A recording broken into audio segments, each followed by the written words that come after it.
ہم آبگینہ سے پوچھے بغیر تو کچھ بھی نہیں کر سکتے ہیں۔ اس نے باسم کا بازو پکڑا مگر وہ اس وقت جیسے کچھ سوچنے سمجھنے کی کوشش نہیں کر رہا تھا۔ اس وقت اس پر صرف بہن کی محبت غالب تھی جس کو ایک ظالم دیو نے جیسے قید کر لیا ہو۔ آبگینہ شروع سے ہی بے وقوف اور ڈرپوک ہے، وہ کچھ نہیں بولے گی، گھٹتی رہے گی، اس کا مجھے اندازہ ہے۔ اس نے راشیہ کا ہاتھ چھٹکا، وہ رکا نہیں، سیدھا اپنے کمرے میں چلا گیا۔ وہ سر تھام کے رہ گئی۔ راشیہ کیا ہوا؟ سنبل بھابی نے اسے گہری سوچ میں غرق دیکھا۔ ہاں وہ کچھ نہیں، وہ چونکی۔ بات تو ضرور ہے کیونکہ باسم مجھے خاصا بنایا بچاتا نظر آ رہا ہے اوپر۔ بھابی وہ آبگینہ کی وجہ سے غصہ ہو رہے ہیں، ارشد بھائی کو برا بھلا بھی کہہ رہے ہیں۔ وہ لب بھینچ کے رہ گئی۔ راشیہ ایک بات بولوں؟ اگر باسم اڑ گیا نا بہت بڑا نقصان ہو سکتا ہے۔ تم کوشش کرو کہ وہ آبگینہ کے سلسلے میں اتنا ٹیمپر لوز نہ کرے۔ بھابی میں خود پریشان ہوں، اور پھر دیکھیے جب آبگینہ خوش ہے ارشد بھائی کے ساتھ پھر وہ گئی بھی اپنی خود ہے تو ہمیں زبردستی تو بالکل بھی نہیں کرنی چاہیے۔ وہ خود تذبذب کا شکار تھی کہ کیا کرے اور باسم کو کیسے ٹھنڈا کرے۔ ایسا کرتے ہیں میں اور تم ہی آبگینہ سے اپنے طور پر بات کرتے ہیں۔ سنبل بھابی بھی خاصی فکر مند تھی کیونکہ شوسف خود الگ آبگینہ کو لے کر پریشان تھے۔ پھر آبگینہ دونوں بھائیوں کی آنکھ کا تارا تھی، انہوں نے سر آنکھوں پر رکھا ہوا تھا۔ اس کی کوئی فرمائش اور خواہش آج تک ان دونوں بھائیوں نے کبھی رد نہیں کی تھی، اور اب تو معاملہ بھی دوسری نوعیت کا تھا، اسے کیسے وہ تنہا چھوڑ دیں۔ وہ صبح سے ہی کتنے ہی چکر لگا چکی تھی مگر وہ بھی بڑا بے خبر سو رہا تھا۔ پھر تھا بھی سنڈے، اس لیے سونے کا موقع ہی اسے کم ہی ملتا تھا۔ اس وقت بھی وہ سوتا ہوا اتنا سوبر اور ڈیسنٹ لگ رہا تھا کہ آبگینہ ٹکٹکی باندھے دیکھ رہی تھی۔ ایزی سے گرے قمیص شلوار میں ملبوس، گریبان کے بٹن کھلے ہوئے تھے، ماتھے پر گھنے کالے بال بکھرے ہوئے تھے۔ بے اختیار اس کا ہاتھ اٹھا مگر مٹھی بند کر لی اور نیچے کر لیا۔ انابی ہونٹ بھیجے ہوئے تھے، چہرے پر سوتے ہوئے بھی ایک روب ہی تھا۔ مضبوط توانا اس کے کسرتی ہاتھ دائیں بائیں پڑے تھے، کمبل آدھا اس کے نیچے تو آدھا بیڈ سے نیچے سلامی دے رہا تھا۔ آگے بڑھ کے کمبل کا کونا اوپر کیا تو ہاتھ ارشد کو چھو گیا۔ وہ اس کے اتنے قریب تھی کہ اگر اس کی آنکھ کھلتی تو چونکتا ضرور، مگر آبگینہ نڈر اور پر اعتماد انداز میں برفتگی سے دیکھتے ہوئے بیڈ کے سرے پر اس کے قریب ہی آہستگی سے بیٹھی، یہ تک بھول گئی کہ جاگنے پر وہ اسے طنز یا مار ضرور مارے گا، مگر اسے جیسے متعلق پرواہ ہی نہ تھی۔ کاش صرف ایک بار مجھے یہ کہتے کہ تمہیں معاف کیا، دیکھیے گا آپ کے قدموں میں دھول کی طرح بیٹھ جاؤں گی، صرف ایک بار۔ لب کچلتی اس کے ہاتھ پر اپنا نازک ہاتھ رکھے وہ سوچ رہی تھی۔ اسی وقت ارشد کو احساس ہوا نیند اس کی ٹوٹ چکی تھی۔ اس کے قریب آنے پر مشہور مہک نے اس کے سوئے ہوئے حواس بیدار کر دیے تھے، مگر آنکھیں نہ کھولی بلکہ آبگینہ کے وجود کا احساس کرنے لگا جو ہولے ہولے اس کے ہاتھ کو چھوئے جا رہی تھی۔ ارشد کی حالت ایسی ہو رہی تھی کہ اگر چاہتا تو آنکھیں کھول کے اسے شرمندہ کر سکتا تھا، مگر اندر تو محبت کے سوتے جو اس کی اس وجہ سے پھوٹ رہے تھے۔ وہ ہو سکتا تھا غصے میں دب جائیں، لیکن وہ اس کی محبت تھی، اس نے چاہا تھا اور جانا تو اسے اپنی زندگی میں آنے کے بعد تھا۔ وہ لاکھ اس کی نفی کرتا، اس کی توہین کرتا، مگر اس کی زندگی تھی۔ پہلی بار وہ کسی صنف نازک کی جانب جھکا تھا۔ اسی وقت آبگینہ کا موبائل بیپ دینے لگا۔ وہ چونک گئی، نگاہ اٹھائی جو سائڈ ٹیبل پر ارشد کی رائٹ سائڈ پر ہی رکھا تھا۔ وہ اس کے قریب ہی بیٹھے بیٹھے موبائل اٹھا چکی تھی مگر پشت کر لی۔ السلام علیکم، اتنی صبح خیریت تو ہے؟ وہ بڑے فریش انداز میں پوچھنے لگی۔ دوسری جانب راشیہ تھی۔ محترمہ اتنی صبح کہاں سے ہو گئی؟ 11 بج رہے ہیں۔ وہ اصل میں میری صبح ابھی ہوئی ہے، بلکہ اتنی اچھی اور پہلی صبح تو کبھی نہ ہوئی تھی۔ آبگینہ نے بڑی گہری سوچ کے ساتھ کہا۔ لگتا ہے ارشد بھائی سے اچھی نبھنے لگی ہے، مانی کھیسی سے چھیڑا۔ اللہ کا شکر ہے خوش ہوں، بلکہ بہت خوش ہوں میں اپنے میاں کے ساتھ۔ لہجہ تک اس کا بڑا ترنگ لیے ہوئے تھا۔ ارشد کی تو جیسے سماعتوں پر یقین نہیں کر پا رہی تھی آبگینہ، اور ایسی سوچ اور انداز، اگر وہ نہ جاگ رہا ہوتا تو ضرور وہ آبگینہ کی یہ بات جھوٹ ہی سمجھتا۔ لگتا ہے کچھ زیادہ ہی خوش ہو، پھر خوشخبری کا سنا رہی ہو؟ خوشخبری کے لیے ابھی وقت ہے۔ ہیں؟ اسی وقت آبگینہ کی نگاہ اٹھی اور وہ تو اچھل ہی گئی۔ ارشد اٹھ کر بیٹھا، تیکھے چتون کیے سپاٹ چہرے کے ساتھ اسے ہی بغور دیکھ رہا تھا۔ تم دعا کرو، ہم بھی کر رہے ہیں، تم بھی لائن پر لگو، راشیہ مانی خیزی سے بولی۔ راشیہ بھابی میں بعد میں بات کرتی ہوں۔ وہ بیڈ سے اٹھنے لگی مگر ارشد نے اس کے آنچل کا کونا کھینچ کے بیڈ پر واپس گرا دیا۔ وہ تو حواس باختہ سی ہو گئی، موبائل وہ آف کر چکی تھی، نگاہ تو شرم سے اٹھ ہی نہیں رہی تھی۔ جانے کب وہ اٹھا تھا اور اس کی شاید ساری گفتگو بھی سن چکا تھا۔ کیوں جھوٹ بولتی ہو اپنے گھر والوں سے؟ اب نئی چال چلنے لگی ہو؟ کتنا اور بدلہ لوگی مجھ سے؟ وہ غضبناک انداز میں آنکھیں نکالے اس کے قریب آ گیا۔ آبگینہ نے سراسیمگی سے اس کی شیر کی طرح دھاڑتے شخص کو دیکھا۔ کیا خوشی دی ہے میں نے تمہیں، یا تم نے مجھے کہ تم خوش ہو میرے ساتھ؟ بولو کیا خوشی ملی ہے؟ آبگینہ آنکھوں میں آنسوں کے جھلملاتے موتیوں کو لب بھیج کر گرنے سے روک رہی تھی، مگر وہ رخسار پر ایسے پھسلے جیسے دھاگے کی گرہ کھل گئی ہو۔ وہ اس کے قریب سے اٹھ گئی۔ اگر آئندہ ایسے جھوٹ میں نے سنے یا میرے سامنے بولے نا، سوچ لو میں کیا کر سکتا ہوں۔ وہ وارننگ دینے لگا۔ میں راشیہ بھابی سے بات کر رہی تھی۔ وہ جتانے لگی کہ وہ یہ نہ سمجھے کہ اپنے بھائی سے بات کر رہی تھی۔ مجھے نہیں پتا کہ تم ایسا کیوں کر رہی ہو۔ میں کیوں ایسا کر رہی ہوں؟ وہ حیرانگی سے الٹا ارشد کو سوالیہ نگاہوں سے دیکھنے لگی۔ ہاں کیوں کر رہی ہو ایسا؟ کیا مجبوری آ گئی تم سب کی آنکھوں میں دھول چونک رہی ہو؟ میں کیوں دھول چونکوں گی؟ وہ ہنسی ہو گئی۔ اگر اپنے بھائیوں کی وجہ سے ایسا کری ہو تو سن لو کان کھول کر کہ یہاں سے دفع ہو جانا، لیکن میں نہ تمہارے آگے جھکوں گا اور نہ ہی تمہارے بھائیوں کے آگے۔ ایک ایک لفظ میں زہر تھا، لب و لہجہ تک حقارت سزا تھا۔ آبگینہ لب کچلتی ہوئی اس کے چہرے کو دیکھتی رہ گئی، کیونکہ وہ اتنا بدگمان ہو چکا تھا کہ مفاہمت کی کوئی گنجائش نہیں نکالنا چاہ رہا تھا۔ واش روم کا دروازہ دھڑ سے بند کیا، وہ اچھلی گئی۔ یار ہر وقت انہیں جڑی سڑی سنادا رہندا، سڑیاں ہی سٹدا رہندا ارشد، تے کتھے دی محبت، کتھے سو مر جاندی ہے، یہ صرف لفاظی محبت ہے اس کی۔ اچھا میں آبگینہ کو لینے جا رہا ہوں، آپ سب تو اس ارشد کمال سے دب کر ڈر کے بیٹھ گئے، لیکن میں نہیں بیٹھوں گا، کیونکہ میں نے ارشد کے متعلق کافی معلومات بھی جمع کر لی ہے۔ باسم خان سے کڑے تیوروں کے ساتھ ان سب سے مخاطب تھا۔ مسرت بیگم تو حق تک سے اس کی صورت دیکھ تک گئی۔ باسم یہ تم کیا کہہ رہے ہو؟ بڑے بھیا تو حیرانگی اور فکر میں مبتلا کھڑے ہو لیے۔ بڑے بھیا میں ارشد کے متعلق سب کچھ سن چکا ہوں۔ کیا؟ بہت کچھ باسم، تم اب نیا مسئلہ کھڑا مت کر دینا آبگینہ کے لیے۔ امی آخر آپ اتنا ڈر کیوں نہیں ہیں؟ آپ یہ بھی تو دیکھیے ارشد نے کیسی غلط حرکت کی ہے، آبگینہ کو ڈرا دھمکا کے نکاح کیا اور پھر ہمیں پتہ بھی نہیں چلا، یہ ہماری کھلی بے عزتی ہوئی ہے۔ وہ تو مشتعل ہو رہا تھا، اب تم یہ بات سب میں اچھال کے مزید بے عزت کروانا، اگر عزت سے وہ رخصت ہوئی تو تم ارشد سے بدلہ نکالو گے۔ مسرت بیگم تو ویسے ہی بیٹی کی زندگی میں کوئی مدمزگی نہیں چاہتی تھی، وہ خوش تھی تو اور پھر سب کو چاہنے میں کیا چاہیے بھی کیا تھا۔ کچھ بھی ہو میں سکون سے نہیں بیٹھوں گا، وہ میری بہن کو پابند کیے بیٹھا اور میں کچھ نہ بولوں۔ آپ گینا اپنی مرضی سے نہیں آ رہی، کوئی پابند نہیں کیا اس نے، میری تو اس سے روز ہی بات ہوتی ہے۔ انہوں نے فون کی بات جھوٹی بولی تاکہ باسم کا غصہ کسی طرح کم ہو، حالانکہ آپ گینا سے تو کافی دنوں سے ان کی بات ہی نہیں ہو رہی تھی، صرف راشیہ سے ہوئی تھی۔ میں خوب سمجھ رہا ہوں ارشد کو کہ کیا چال چل رہا ہے ہمارے ساتھ۔ باسم ضروری نہیں کہ ہم جو سوچ رہے ہیں وہی بات ہوتے، تیمور علی نے تھکے تھکے لہجے میں کہا، وہ خود بھی کافی مضطرب تھے۔ بابا یہ آپ کہہ رہے ہیں، کم از کم آپ تو یہ نہ بولیے، آپ گینا ہماری نازو پلی اور لاڈلی ہے، آپ اس سے ایسے کیسے خائف ہو سکتے ہیں؟ میں نہ اس سے خائف ہوں، نہ ہی ایسے ہی کہہ رہا ہوں، میں کچھ سوچ کر ہی کہہ رہا ہوں، وہ تیز لہجے میں گویا ہوئے۔ باسم تم بات سمجھنے کی کوشش کرو، اور پھر ارشد نے بھی ابھی تک ہم سے کوئی ایسی تلخ کلامی تو نہیں کی ہے نا؟ بڑے بھیا بھی جیسے بابا کی بات سمجھ کے تو اسے سمجھانے لگے۔ میں ارشد کو جان گیا ہوں، وہ ایسی کوئی حرکت نہیں کرے گا کہ اس پر بات آئے، اور پھر اس دن اس کی بکواس میں بھولا نہیں ہوں، کیسے کہہ رہا تھا کہ لے جائیں اپنی بہن کو اور سنبھال کر رکھیے گا، اب میں اسے بتاؤں گا کہ بلکہ اسے دن میں تارے نہ دکھائے تو دیکھیے گا۔ وہ تو مصمم ارادہ باندھ چکا تھا کہ ارشد کو ایک جھٹکا ضرور دے گا، آخر اس نے سمجھ کیا رکھا ہے؟ باسم تم ایسا کچھ نہیں کرو گے، تیمور علی نے حکمیہ انداز میں ہی اسے کہا، اور وہ اس کی جانب حسرت سے دیکھتا رہ گیا، وہ بھی سمجھ رہا تھا کہ وہ محض عزت کی وجہ سے چپ ہے۔ باسم تم ابھی رک جاؤ، ہم دیکھتے ہیں کب تک وہ آپ گینا کو نہیں بھیجتا، پھر ہم کمال انکل اور دادا جان سے بات کریں گے، کیونکہ گھر کے بڑوں کو بھی شامل کر لیں گے تو زیادہ بہتر ہوگا، کیونکہ اس طرح سب کے علم میں بات رہے گی کہ ارشد کو وہ کیا کیا بولتا ہے۔ بڑے بھیا بڑے نرم انداز میں سے سمجھا رہے تھے، آپ سب انتظار کرتے رہے لیکن میں نہیں کروں گا۔ وہ بھناتا ہوا لاؤنج سے نکل گیا۔ راشیہ کا دل تو پہلے ہی پتے کی مانند کانپ رہا تھا کہ وہ آخر کرے تو کیا کرے۔ شوزب باسم کو تم سمجھاؤ، ابھی کوئی بھی ایسا قدم نہ اٹھائے کہ ہم سب کو ہی پچھتاوا، کیونکہ آپ گینا کی مرضی کے بغیر تو ہم اسے زبردستی یہاں نہیں لا سکتے ہیں۔ بابا آپ فکر نہ کریں، میں باسم کو سمجھاؤں گا، انہوں نے تسلی دی۔ مجھے باسم کی طرف سے خود فکر لگی رہتی ہے کہ وہ ارشد سے کوئی الٹی سیدھی بات نہ کرے، ہماری بیٹی اس سے بیاہی ہوئی ہے۔ مسرت بیگم کو باسم کے غصے کا پتہ ہی تھا، راشیہ پہلو بدل کے رہ گئی۔ سنبل بھابی اس کی کیفیت سمجھ رہی تھی، جو اس وقت انہیں لب کچلتی ہوئی لگی، وہ وہاں سے اٹھ گئی تھی۔ باسم کو بھی وہ جانتی تھی کہ آپ گینا کے معاملے میں وہ بہت جنونی بھی ہو جاتا تھا۔ اس نے اندر کمرے میں قدم رکھا تو باسم نے نگاہ ترچھی کی اور اس کا ستا ہوا چہرہ دیکھا، مسٹرڈ کاٹن کے پرنٹڈ کپڑوں میں مرجھائی ہوئی لگی۔ میں نے کل آپ گینا سے بات کی تھی فون پر، انگلیوں کو آپس میں مروڑتی ہوئی ڈری سہمی سی لگی۔ باسم بیڈ پر تکیوں کو ڈبل کیے دراز تھا۔ پھر کیا کہا اس نے، کب آ رہی ہے؟ چھوٹتے ہی سوال کیا۔ آنے کو تو نہیں کہہ رہی تھی، مگر وہ خوش ہے ارشد بھائی کے ساتھ۔ خوش ہے؟ تمسخر ہی اڑایا۔ وہ صرف ارشد کی پڑھائی بھی پٹی بول رہی ہے، وہ خوش نہیں ہے، اس کا مجھے اندازہ ہے، بچپن سے جانتا ہوں کیسے ذرا سی چوٹ لگنے پر ہوتی تھی۔ وہ تو مان ہی نہیں رہا تھا۔ اب وہ بڑی ہے، سمجھدار ہے، پریکٹیکل لائف میں آ گئی ہے، اسے بھی اندازہ ہے کہ لائف کو کیسے گزارا جاتا ہے۔ شٹ اپ، زیادہ میرے سامنے تقریر کرنے کی ضرورت نہیں ہے، سمجھی؟ لمحوں میں ہی اسے جھڑک دیا، وہ لب کاٹنے لگی۔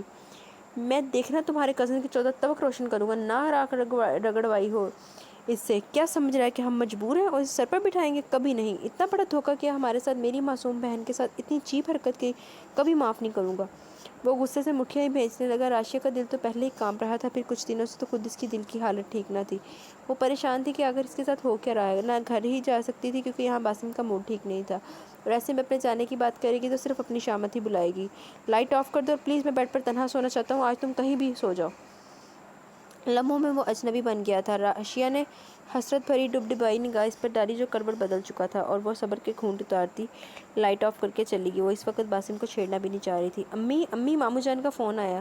روحا کی خوشی سے بھرپور آواز نے انہیں چونکا دیا۔ وہ مغرب کی نماز سے پڑھ کے فارغ ہوئی تھی۔ آہستہ تو بولو۔ جائے نماز چھوٹی تپائی پر رکھی اور لاؤنج میں آ گئی، جہاں ریتا فون پر بات کر رہی تھی۔ انہیں دیکھتے ہی ریسیور دے دیا۔ السلام علیکم بھائی جان۔ عالیہ بیگم نے مسکرا کے اور خوش ہو کر سلام کیا۔ جی سب ٹھیک ہے، اور وہاں بھابی، آپا اور ازمیر کیسا ہے؟ اچھا، کب؟ پرسوں؟ ٹھیک ہے جی جی۔ ان کے چہرے پر ایک خوشی بھی چھلک رہی تھی۔ ارشد کی اسی وقت باہر سے آمد ہوئی۔ آج آفس سے سیدھا گھر ہی آیا تھا۔ اشاروں سے روحا ریتا سے پوچھا، فون کس کا ہے؟ عالیہ بیگم کی نگاہ اس پر پڑی تو اشارے سے اسے پاس بلایا۔ بھائی جان، ارشد آ گیا ہے، آپ اسے سمجھا دیں سب۔ انہوں نے ریسیور کان سے ہٹایا۔ کینیڈا سے تمہارے ماموں جان ہیں، آپا اور ازمیر پرسوں آ رہے ہیں۔ ارشد نے لپک کے فون لیا اور کان سے لگایا۔ وہ سلام دعا کے بعد ان سے فلائٹ نمبر وغیرہ پوچھنے لگا۔ ازمیر سے بھی بات کی، پھر خدا حافظ کہہ کے ریسیور رکھ دیا۔ پرسوں تو سنڈے ہے، تم فارغ بھی ہوگے، ایئرپورٹ تو جا سکو گے نا؟ جی ہاں جا سکتا ہوں، آپ فکر نہ کریں۔ اس نے عالیہ بیگم کے شانوں پر ہاتھ رکھا۔ آپا اس پر پورے 5 سال بعد آ رہی ہیں۔ روحا نے گھر میں سب کو ہی نانی ماں اور ازمیر کے آنے کا بتا دیا۔ تھوڑی ہی دیر میں ہلچل مچ گئی تھی۔ سبھی موجود تھے مگر وہ نہ تھی۔ ارشد کی متلاشی نگاہوں نے دیکھا۔ تمہاری بھابھی کی طرح؟ روحا سے پوچھا۔ وہ ان کے سر میں درد تھا، وہ دوپہر سے سو رہی ہوں گی۔ مغرب بھی ہوگی، اٹھایا کیوں نہیں اسے؟ وہ غصے میں آ کر سن کہی کہ وہ آرام فرما رہی تھی۔ میں نے منع کر دیا تھا اٹھانے کو، اس کی کچھ طبیعت سست سی چل رہی ہے۔ عالیہ بیگم جھٹ حمایت میں بولی۔ امی آپ اسے اتنا سر مت چڑھائیں۔ اچھا غصہ نہیں کرو، تم فریش ہو کے آؤ، میں تمہارے لیے چائے وغیرہ نکالتی ہوں۔ ارشد نے نا میرے کو چھتر کھانے ہیں۔ انہوں نے اسے ٹھنڈا کرنا چاہا۔ ایک تو آپ نا کبھی مجھے بولنے نہیں دیتی۔ وہ خفقی دکھاتا اپنا بیگ اٹھائے اوپر چل دیا، مگر چلنے کے انداز میں غصہ اور بھناہٹ تھی۔ زوردار انداز میں ہینڈل گھما کے دروازہ کھولا۔ وہ اسی وقت واش روم سے نہا کے نکلی تھی۔ گیلے بالوں پر تولیہ لپٹا ہوا تھا۔ جھٹ آبگینہ نے نگاہ اٹھا کے دیکھا، مگر وہ پورے اعتماد انداز میں جلدی ڈریسنگ ٹیبل کے سامنے آگے کھڑی ہو گئی۔ ہینڈ لوشن اٹھا کے اپنے ہاتھوں پر ملنے لگی۔ ارشد نے بیگ بیڈ پر اچھالا اور بیڈ کے سرے پر بیٹھ کے جوتے اتارنے لگا۔ اسکائی بلو کوٹ اتارا، وہ بھی زور سے بیڈ پر اچھالا۔ آبگینہ اس کا احتجاج سمجھ رہی تھی۔ میری ماں میری یہ تمہاری نوکر نہیں ہے کہ میرے کھانے پینے کے لیے وہ خیال کرے۔ جاؤ جا کے نیچے چائے بناؤ، میں آتا ہوں۔ وہ اب اس کی برداشت کی حد دیکھنا چاہتا تھا کہ وہ اس میں کتنی ہے۔ وہ اس کے سرد اور ٹیلے انداز سے اکتا کے اسے چھوڑ کے جاتی یا پھر اسے جیتنے کی کوشش کرتی۔ اب تو سوچ لیا تھا کہ اتنا زج کرے گا وہ خود بھاگ جائے گی۔ بھاجی جا آبگینہ، اے بندہ اس قابل نہیں کہ منہ لایا جائے۔ اچھا جی اچھا، اتنی نرم آواز میں اطمینان سے بولی کہ ارشد پر شادی مر کی طاری ہو گیا۔ بالوں کو وہ تولیے سے خشک کرنے لگی۔ ریڈ اینڈ اورنج کنٹراسٹ کے پرنٹڈ کاٹن کے سوٹ میں غسل کے بعد کھل کر تازہ سرخ گلاب لگ رہی تھی۔ اسی وقت ارشد کے موبائل پر بیپ ہوئی۔ واش روم کے دروازے کے ہینڈل پر ابھی ہاتھ رکھا ہی تھا کہ ٹھٹک کر رک گیا۔ ایک ہفتے سے فلورنس نے اسے تنگ کیا ہوا تھا۔ بیڈ سے موبائل اٹھایا تو اسی کی کال تھی۔ اب کیا مسئلہ ہے؟ اکتا کے اور بیزاری سے گویا ہوا آبگینہ نے بغور اس کے تاثرات دیکھے ڈریسنگ ٹیبل کے آئینے سے۔ دیکھو تم سوائے میرا وقت پر بات کرنے کے کچھ نہیں کر رہی ہو۔ میں ایسا نہ کل تھا اور نہ ہوں، سمجھی تم؟ وہ چیخ ہی پڑا۔ شٹ اپ، میرے پرسنل میں تم انٹرفیئر کرنے والی ہوتی کون ہو؟ وہ میری بیوی ہے، تم کان کھول کر سن لو۔ گرل فرینڈ اور بیوی میں فرق ہوتا ہے، اور مجھے ضرورت بھی نہیں ہے کہ تم جیسی گرل فرینڈ کی۔ بیوی موجود ہے میری، وہ کہہ کر موبائل ہی آف کر گیا۔ آبگینہ نے حیرانگی سے سب سنا۔ اس کے ہاتھ لرزے، دل دھک دھک کرنے لگا۔ ارشد نے آئینے میں ہی اس کا جائزہ لیا۔ آبگینہ نے جھٹ نگاہ جھکا لی اور ہاتھوں میں اپنے سونے کی چوڑیاں چڑھانے لگی جو وہ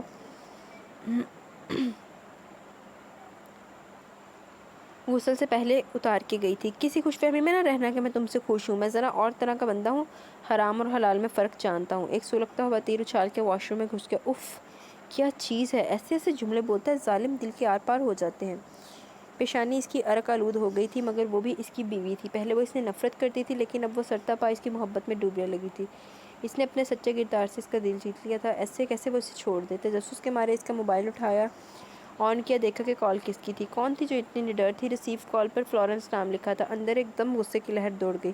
یعنی اتنی چیپ گفتگو وہ کر رہی تھی؟ وہ موبائل بیڈ پر ڈال کے ہٹی، مگر سوچ تو بھٹک گئی تھی۔ پھر وہ نیچے چلی گئی۔ ارشد بات لے کے بات کاؤن میں باہر آیا تو اس کا موبائل پھر بیپ دینے لگا۔ وہ چونکا، موبائل تو وہ آف کر کے گیا تھا، مگر جھٹ ذہن آبگینہ کی طرف چلا گیا کہ ضرور اس نے چیک کی ہوگی، کال اور آف کرنا بھول کی ہوگی۔ بالوں کو تولیے سے رگڑ رہا تھا۔ دیکھو فلورنس، تم خواہ مخواہ اپنا اور میرا وقت پر بات کری ہو۔ میں اپنی بیوی کے ساتھ بہت خوش ہوں۔ اکبر افندی نے تم سے جو الٹی سیدھی بکواس کی ہے، میں کچھ نہیں بول سکتا آگے، کیونکہ وہ اپنے انجام کو پہنچ چکا ہے۔ ارشد بہت بیزاری اور اکتاہٹ کا مظاہرہ بھی کر رہا تھا۔ آبگینہ پھر اسی وقت اندر آ کے دونوں کی نگاہوں کا تصادم ہوا۔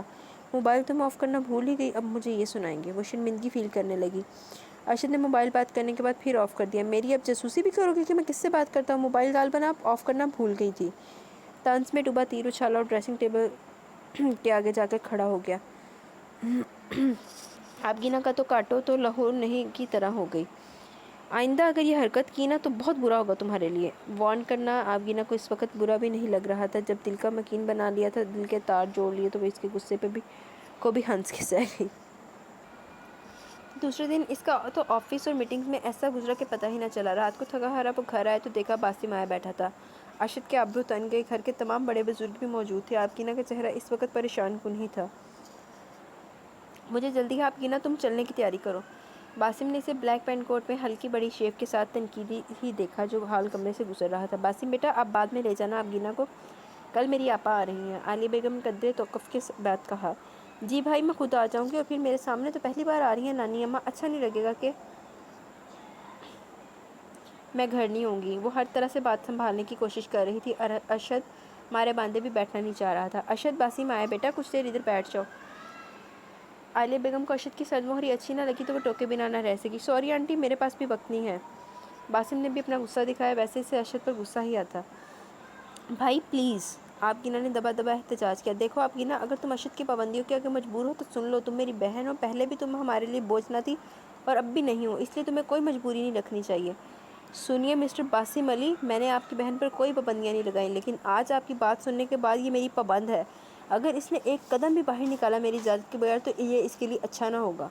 وہ الٹے قدموں حال کمرے میں چلا گیا۔ کیونکہ باسم کی بات نے تو سلگا ہی دیا تھا، سارے موجود لوگ ہکا بکا سے رہ گئے۔ تم نے ہماری بےزتی کی اور ہم پھر بھی نہ بولیں؟ باسم تو دانت پیستا مٹھیاں بھیجنے لگا۔ باسم بیٹا، دادا جان تو گھبرا گئے۔ چلو آبگینہ، دیکھتا ہوں کیسے روکتا ہے یہ، وہ بھی رہنے والوں میں سے تو نہ تھا۔ آبگینہ میری بیوی ہے، یہ میری پابند ہے۔ ارشد کو بھی ضد ہو گئی۔ باسم بیٹا، تم بات تو سنو۔ کمال احمد بھی آگے بڑھے، مگر ادھر ارشد تن فن کرنے لگا۔ آبگینہ کی الگ حالت خراب ہونے لگی کہ وہ کیا کرے۔ انکل بس بہت ہو گیا، ہماری آنکھوں میں دھول جھونکی، ہماری بہن کو اس نے اغوا کیا اور زبردستی اس سے نکاح کیا، ہم بے خبری میں مارے گئے۔ اتر آئی نا تمہاری بہن اپنی اصلیت پر، پہلے کیوں نہیں بتایا اس نے؟ ارشد نے دانت پیسے۔ آبگینہ کانپنے لگی۔ عالیہ بیگم ارشد کو قابو کرنے پڑی تھی۔ ارے یہ تو تمہارے کرتوتوں پر پردہ ڈال رہی تھی، تم گھٹیا انسان۔ شٹ اپ، ایک لفظ آپ نے کچھ بولا نا تو اچھا نہیں ہوگا۔ آبگینہ تو تنے ہوئے چہرے کے ساتھ آنکھوں میں غصہ لیے باسم کے سامنے آ گئی۔ سارے ہی حیرانگی سے دیکھنے لگے۔ ارشد کو تو بصارت پر یقین نہ کر پائی وہ اس کے لیے اپنے بھائی سے لڑ پڑی۔ میں کب سے برداشت کری ہوں، پلیز چلے جائیے، میں بہت خوش ہوں، نہیں جانا مجھے آپ کے ساتھ۔ یہ سب اس نے بڑا دل کڑا کر کے کہا تھا، ورنہ وہ اپنے جان چھڑکنے والے بھائیوں کو ایسے نہیں بول سکتی تھی۔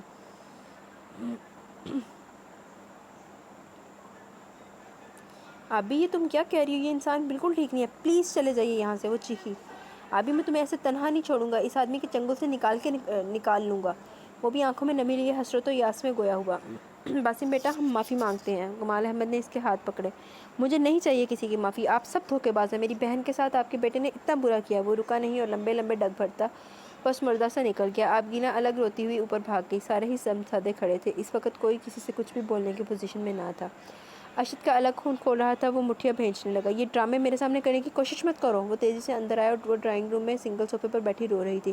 میں نے کہا تھا نا تمہیں کہ اگر کسی دن بھی ایسا ہوا کہ تم میرے مقابل آئی تو دیکھنا تمہارے گھر کی اینٹ سے اینٹ بجا دوں گا۔ بہت محبت کرتا ہے نا تمہارا بھائی تم سے، میں اسے بتاؤں گا نا، نہ ترسا دیا ہوا اسے میں نے تمہاری صورت سے۔ گلے سے ٹائی کھینچی اور دانت پیستا وہ اتنا شدت پسند ہو رہا تھا۔ آبگینہ نے اپنے ڈوبتے بکھرتے دل کے ساتھ اس ظالم کی کٹیلی باتیں سنی تھی۔ سمجھتا کیا ہے وہ، میرے ہی گھر میں میری بےزتی کر کے گیا ہے، بہت مہنگا پڑے گا اس کو، بتا دینا اپنے چہیتے بھائی کو۔ مراتا ہوا وہ بالکل خونخوار شیر ہی لگ رہا تھا۔ کوٹ غصے میں اٹھا کے ٹیرس کے دروازے پر اچھال دیا۔ وہ تو اپنے بھائی سے اس کے لیے لڑ گئی تھی اور اب بھی وہ اکڑ اسے ہی دکھا رہا تھا۔ وہ سکتے میں ہی آگے، وہ کمرے میں جتنی اٹھا پٹک کر سکتا تھا۔ آبگینہ لبوں کو پیوست کیے سب دیکھ رہی تھی۔ تم اس کے لیے بہت قیمتی ہو نا، دیکھنا تمہارا حشر میں کیا کرتا ہوں جو تمہاری میں نے زندگی برباد کی۔ پلیز آپ میری بات تو سنیں، میری بات سنیں گے؟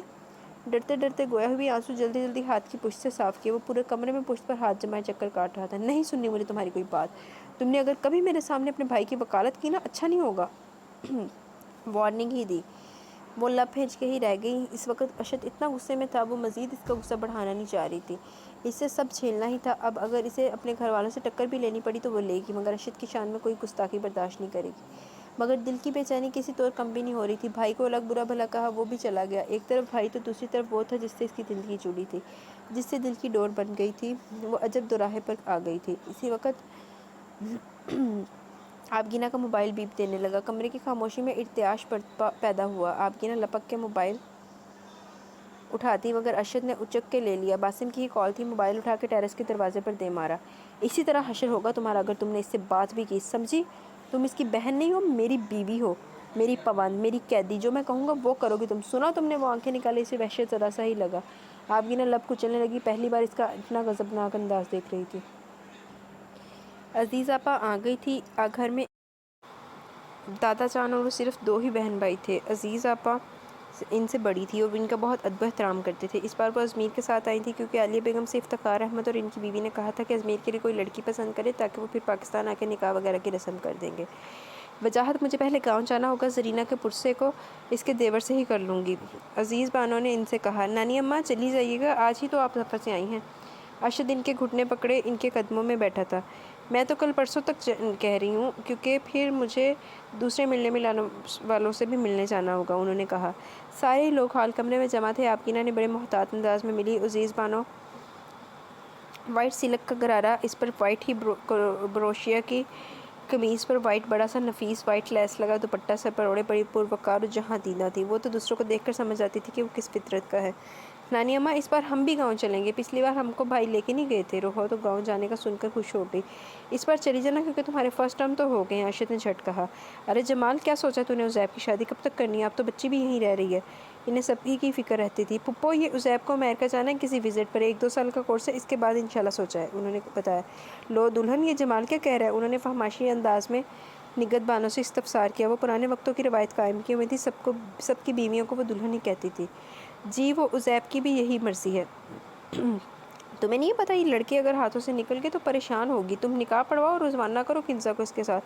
باہر کا ماحول مجھے تو ذرا پسند نہیں۔ انہیں جیسے یہ باتیں ان کی پسند ہی نہ آئی، فوراً ہی تنقید بھی کر ڈالی۔ نانی اماں عزیب سمجھدار ہے، ایسی کوئی بات نہیں ہوگی۔ تو چپ کا رہ، مجھے تم لونڈوں کی سب خبر ہے۔ یہ ازمیر اس نے الگ افتخار کا دماغ خراب کیا ہوا ہے۔ افتخار کی دلہن خود اس کے پیچھے لگی کہ شادی کر لے۔ یار ارشد، دادی اماں میرے پیچھے ہاتھ دھو کے پڑ گئی ہیں، مجھے کرنی ہی نہیں ہے شادی وادی۔ ازمیر آتے ہی سونے چلا گیا تھا، اس کی آنکھ کھلی تو وہ نیچے چلا آیا۔ آپا آپ فکر نہ کریں، ازمیر کے لیے میں لڑکی ڈھونڈوں گی۔ عالیہ بیگم کے ساتھ ہی وہ بڑے صوفے پر بیٹھا تھا۔ پلیز پھپھو مجھے معاف رکھیے، اس نے کانوں کو ہاتھ لگائے۔ اسی وقت ارشد کے موبائل پر کال آئی تو وہ چونک گیا، دیکھا تو فلورنس تھی۔ وہ باہر نکل آیا۔ آبگینہ نے تعقب میں نگاہ دوڑائی اور چپکے سے پیچھے ہی آ گئی۔ وہ پورچ میں کھڑا بات کر رہا تھا، وہ بھی باہر آ گئی۔ تمہاری سمجھ میں آخر آتا کیوں نہیں ہے؟ وہ جھنجھلا کے اور غصے میں وہ بول رہا تھا۔ بکواس بند کرو، آبگینہ میری بیوی ہے اور میں اس کے ساتھ بالکل سیٹ ہوں۔ تم ہوتی کون ہو میری ذاتیات میں بولنے والی؟ وہ دھڑا۔ جو تم کہہ رہی ہو نا وہ میں کبھی نہیں کروں گا، کیونکہ مسلمان گھرانے سے تعلق ہے میرا۔ جائز اور ناجائز کا فرق ہمارے مذہب میں بہت واضح ہے۔ آبگینہ سمجھ کی ضرور فلورنس ہی ہے جب بھی وہ اتنا ریش ہو رہا تھا، مگر اسے یہ سن کر اطمینان و خوشی تھی کہ اس کے لیے وہ اہمیت رکھتی تھی۔ جب ہی تو فلورنس سے لڑ رہا تھا، وہ مسکراتی ہوئی اندر آئی کہ کہیں ارشد کی نگاہ پڑ گئی تو تن سے چھلنی کر دے گا۔ اس کی کوشش تھی کہ نانی اماں اور ازمیر کے سامنے ایسی کوئی بھی تلخ بات نہ ہو کہ بےعزتی محسوس ہو۔ جی تو گائز، آج کے ایپیسوڈ یہاں اپنے اختتام کو پہنچی۔ انشاءاللہ ملیں گے کل ود نیو ایپیسوڈ۔ تب تک کے لیے اپنا بہت سارا خیال رکھیں اور دعاؤں میں یاد رکھیں۔ اس کی بس ناول کی 2 سے 3 ایپیسوڈ مزید ہیں، اس ویکینڈ پہ انشاءاللہ اس کو ہم اینڈ کریں گے۔ اللہ حافظ۔